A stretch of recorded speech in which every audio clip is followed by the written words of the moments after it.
What's up, everybody?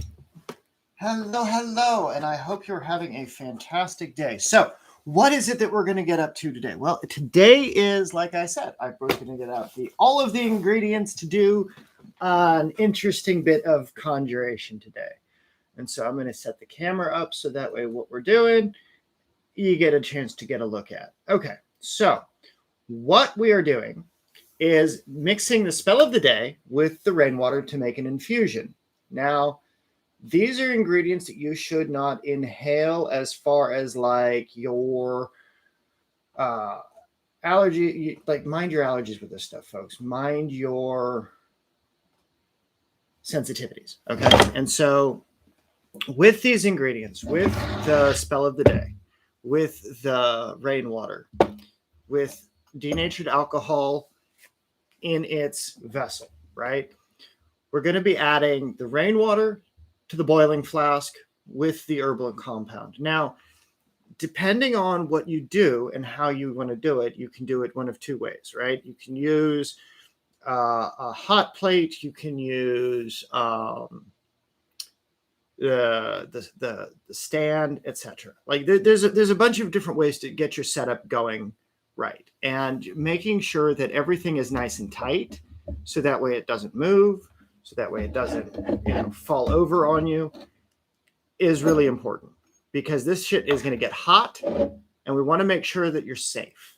Okay, and so getting your ingredients into your flask is going to be your first step.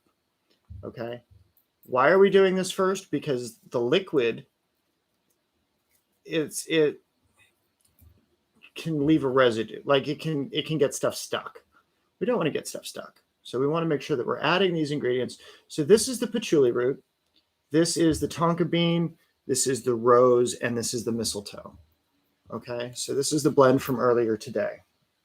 And so getting this stuff into the boiling flask, the purpose of this is to create a spell blend that is a symbiotic relationship for a higher purpose, to give that reconciliation magic or that elevation magic an attempt to connect to the environment. And since we're unifying the mistletoe with the earth principle of patchouli root, we're also going to be adding the heaven principle of the water to that.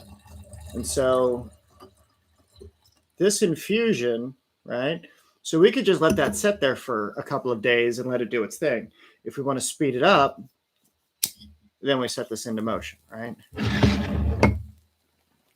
And so while this does its thing, right, we can think about it. We can pray over it. We can bless these things, right? And so you want to make sure that your glass is Pyrex, okay? Use clean burning fuels like the denatured alcohol, right? These are things that you're doing in order to be able to cultivate that relationship between you, the arrangement of the ingredients, and these other things, so that way what you've got is that connection, that flow through of this is your alchemical compound, this is your tincture, this is your ingredient space that you're making, right? You're unifying the earth, the air, the fire, and the water with these principles. Okay, and so with this tincture, once it's done, and it comes to boil, or it gets to the level that we're looking at, like the level of infusion, the concentration of the ingredient blends, these kinds of things, it will allow you to use this fluid condenser on your arrays, on your sigils, on your other things that you're mixing with, so that way you have these ingredients that are prepared. The unification of these potions allows you that next level of being able to say, okay, well, I've got this physical ingredient here, and now I need to apply it to my work. Now I need to figure out a way to get this as one entity, one being, and condense it down into a single liquid, into a single refinement, so that this blend, right, that we've made becomes a tincture. That tincture becomes what we can then paint onto the arrays to give it purpose, to give it life, to give it that next level of attachment, right? And so you've got the boiling flask, you've got the fire. Everything is mixed accordingly, right? Like there's herbs inside of here that connect to the human gate, right? The human principle, so that the fire becomes available for those next level of interactions, right? And so with this, once it starts to get to the boiling point, which is about, it's really pretty to watch, by the way. So with that being said, we'll cap this off, right? And we'll let that sit, as the steam and the vapor is rising. So now we've set it up like a tea, right? And when you have this ingredient blend done, what are other uses that you can do with it? So you can paint talismans with it. You can add it into inks. You can add it into watercolors. You can add it into different things. Now, I've said it before where you can use watercolors to paint on your body. This is not a blend that you would do that with because of the mistletoe, because of the tonka bean. It will cause both an allergic reaction and it will bypass your cellular barrier, getting those toxins into your body, which will cause a lot of problems. So with your alchemy in this, make sure that your practice of it is safe and yet functional, right? We want functional magic. We don't want you end up in the hospital because you've poisoned yourself with this. So as an example of what we can do is I should have grabbed a piece of paper to draw the talisman out, right? But I was too busy setting this up and teaching a class and working with the class on the implementation of all the magic that we were doing, right? And so this is a quick way to demonstrate how to have that implementation done, set, and ready for the spell of the day in the morning. Like this has become something that's much more than just an herbal compound. This has become something that you can then mix into oil. You can mix this into your visual magic.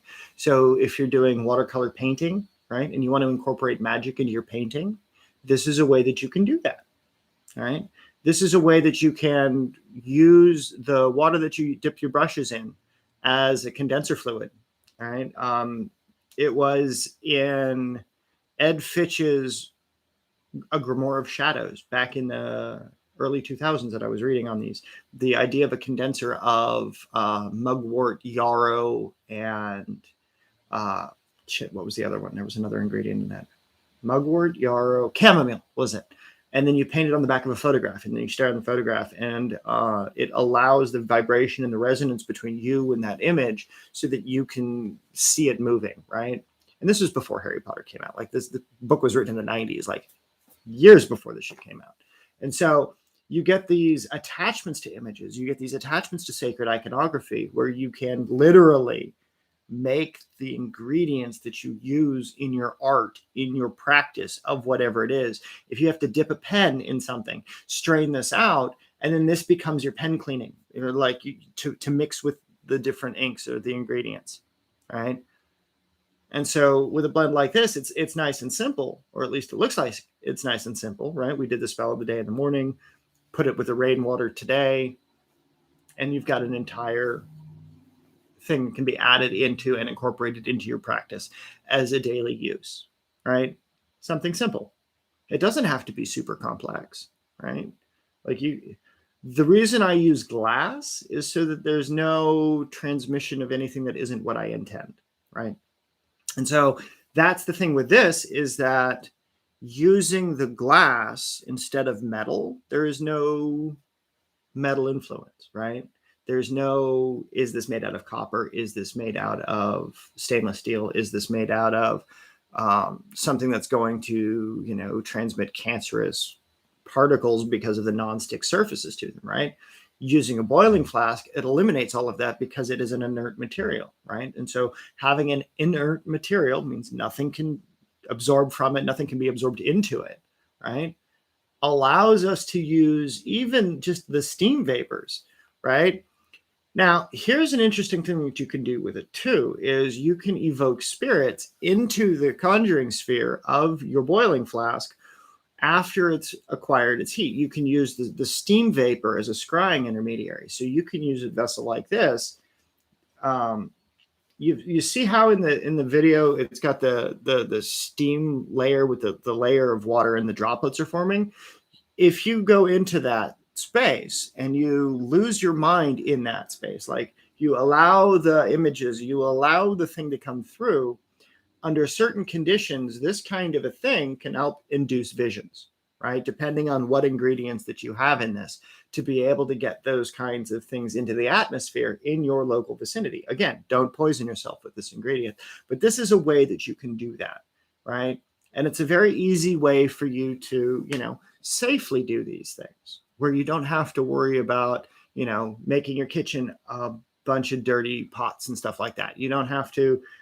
You can do it in your ritual space. You can do it in a controlled area. Just make sure that you're not gonna, knock over your alcohol lamp, right? And if you do, you have to have the thing that'll put out alcohol fires, right? Keep it on a very stable surface. Keep it in an area which is going to ventilate properly, right? And so just be aware of what you're doing and how you're doing it. But with a blend like this and the combinations like this, it'll allow you to use this as a tincture, or not as a tincture, but as a decoction or as an infusion, right? You're infusing the virtues of the plants into the liquid, and then you can use that liquid as a condenser base for other spells. Okay, so just be aware of all the variations that these kinds of things can be used for, and see how they can be incorporated into your practice. Because this is where it gets really fun, is because if you're painting watercolors one day and you want to use magic inks and blends and paints and all of these things, well, you can use the pigment base and something like this as a means to transmit that energy through. So anyway, my friends, I hope you have fun with this video. I hope you have fun with these materials. If you can, chemistry supply, always cool, always fun. All right. And once you're done, mind yourself, because the boiling flask does get hot. It might not look hot, but it is hot, and it will stay hot for a while. Pyrex is a really great conductor of energy. And so we will allow this to get cool, and then, I'll strain it off and use it for the magic inks and some arrays that I'll be making for tomorrow's workshop. So if you get the opportunity to, please join me in tomorrow's workshop for the Workable Witchery community over there on Facebook. I will see you there. I hope you like and subscribe, and that way we can build the community out. Share this with your friends, of course. Mind your allergies, mind your sensitivities, and don't be evil, my friends. I will see you tomorrow for the workshop and for the spell of the day, and we will resume the Rite in the afternoon on Monday next week. So see you at 2 on Monday. Bye for now, y'all. And thanks for participating. I appreciate it.